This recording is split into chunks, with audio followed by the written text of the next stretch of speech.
করিমগঞ্জে এক নাবালিকার বিয়ে ভেস্তে দিল শিশু কল্যাণ সংস্থা ও পুলিশ। খুশি সচেতন মহল।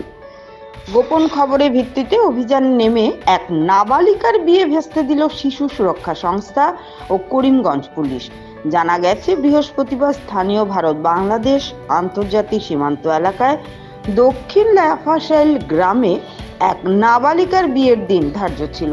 এমনই খবর পেয়ে বাল্যবিবাহের মতো ঘটনা প্রতিহত করতে পুলিশকে সঙ্গে নিয়ে ঘটনাস্থলে ছুটে যান জেলা শিশু কল্যাণ সংস্থার কর্মকর্তারা। উক্ত অভিযানে নাবালিকাটিকে উদ্ধার করা সম্ভব হলেও বিয়েতে জড়িত বড় কনের পরিবারের অন্যান্য সদস্যরা পালিয়ে আত্মগোপন করেন। পরে উদ্ধারকৃত নাবালিকাকে রাতভর সখী ওয়ান স্টপ সেন্টারে রাখা হয়।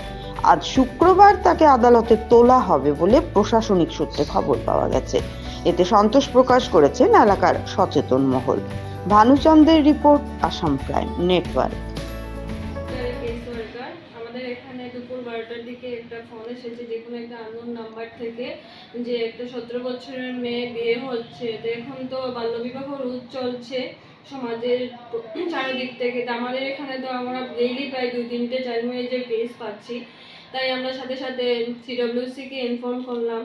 তো ওনারাও আমাদেরকে অনেক সাহায্য করেছেন। তো আমরা সবাই মিলে সিডব্লিউসি, করিমগঞ্জ থানা, আমাদের ওয়ান স্টপ সেন্টার, ওই মেয়েটির বাসায় গিয়ে বিয়েটিকে আমরা রেস্কিউ করে মেয়েটিকে আমাদের অফিসে এনেছি। আর মেয়েটিকে ওটাই আমরা বলেছি যে ওর যতদিন পর্যন্ত 18 বছর হবে না ও বিয়ে করতে পারবে না। যেদিন ওর 18 বছর হবে ও নিজের ইচ্ছে মতো বিয়ে করতে পারবে, ওইটাই আমরা মেয়েটিকে সান্ত্বনা দিয়েছি। আর সবাইকে আমি ওটাই রিকোয়েস্ট করব যে 18 বছর যতদিন পর্যন্ত হচ্ছে না কাউকে বিয়ে দেবেন না, এগুলা ঠিক না। আর সরকার থেকে যখন এত গরমাগরম চলছে, আপনারা কাইন্ডলি জিনিসটা একটু মেনে চলবেন।